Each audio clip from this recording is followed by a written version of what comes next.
Alam mo ba na sa kasaysayan ng mundo, may isang tao na pinili ng Diyos mula sa milyon-milyong tao? Hindi dahil siya ang pinakamayaman, hindi dahil siya ang pinakamalakas, kundi dahil handa siyang sumunod kahit hindi niya alam kung saan siya dadalhin.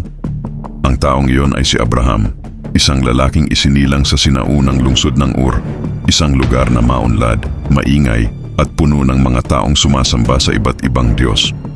Dito siya lumaki, nagkaroon ng pamilya at namuhay bilang isang ordinaryong tao. Walang palatandaan na balang araw, ang kanyang pangalan ay magiging isa sa pinakakilala sa kasaysayan ng sangkatauhan. Ngunit isang araw, may nangyari na tuluyang nagbago sa direksyon ng kanyang buhay. Isang tinig ang tumawag sa kanya, isang utos na hindi pangkaraniwan.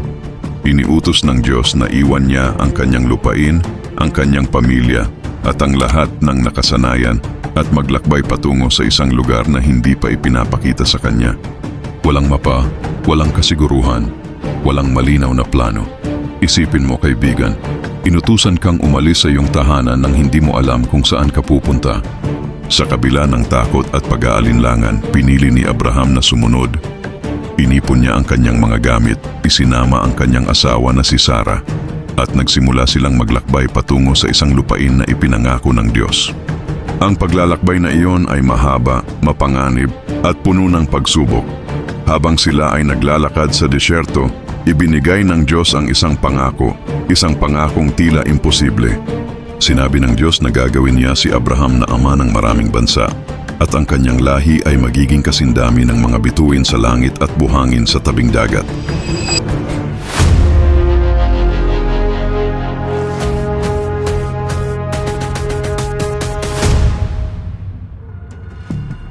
Ngunit may isang problema.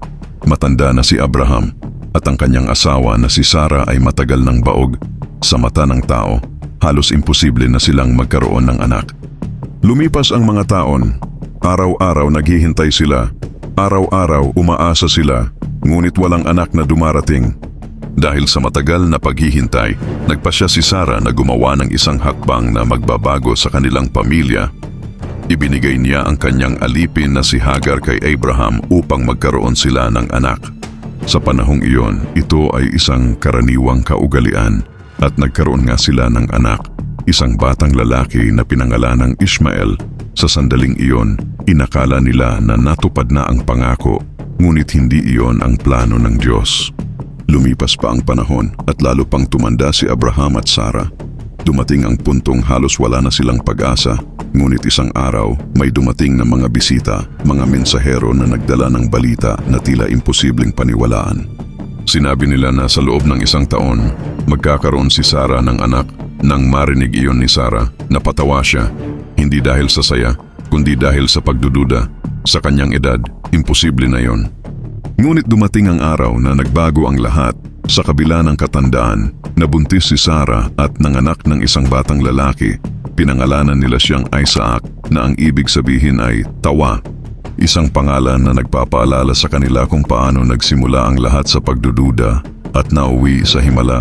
Sa wakas, natupad ang pangako, ngunit hindi pa doon nagtatapos ang kwento. Dumating ang isang pagsubok na mas mabigat kaysa sa lahat ng nauna. Isang araw, muling nagsalita ang Diyos kay Abraham, ngunit ang utos na ito ay kakaiba at napakasakit. Iniutos ng Diyos na dalhin niya ang kanyang anak na si Isaac sa isang bundok at ialay ito bilang handog. Isipin mo ang bigat ng utos na iyon. Ang anak na pinangako, ang anak na hinintay ng napakaraming taon, ang anak na simbolo ng lahat ng pag-asa, ngunit sa halip na magreklamo o tumanggi, tahimik na sumunod si Abraham. Maaga siyang nagising kinabukasan. Inihanda niya ang kahoy, isinama ang kanyang anak, at nagsimulang maglakbay patungo sa bundok na itinuro ng Diyos, ang bundok ng Moriah. 3 araw silang naglakad, 3 araw ng katahimikan, 3 araw ng mabigat na damdamin. Pagdating nila sa tuktok, itinayo ni Abraham ang altar at inilagay ang kahoy. Pagkatapos, dahan-dahan niyang inilagay ang kanyang anak sa ibabaw nito. Sa sandaling iyon, itinaas niya ang kutsilyo, handang sundin ang utos hanggang sa huli. Ngunit bago pa bumaba ang kutsilyo, may tinig na sumigaw mula sa langit. Tumigil ka. Sinabi ng Diyos na huwag niyang saktan ang bata. dahil napatunayan niya ang kanyang pananampalataya. Paglingon ni Abraham, nakita niya ang isang lalaking tupa na nakasabit sa mga sanga ng puno. Ang tupa na iyon ang naging kapalit ng kanyang anak. Isang pagsubok na halos sumira sa kanyang puso, ngunit naging patunay ng kanyang tiwala. Mula sa araw na iyon, tinawag si Abraham bilang isang taong may natatanging relasyon sa Diyos. Isang taong hindi perpekto, ngunit handang sumunod kahit mahirap, kahit hindi malinaw ang daan, at kahit puno ng panganib ang hinaharap. Sa paglipas ng panahon, dumami ang kanyang lahi, at ang kanyang pangalan ay naging simbolo ng pananampalataya sa iba't ibang bahagi ng mundo. Milyon-milyong tao ang kumikilala sa kanya bilang ama ng kanilang pananampalataya. Isang simpleng tao na nagsimula sa isang ordinaryong buhay, ngunit naging bahagi ng isang napakalaking plano.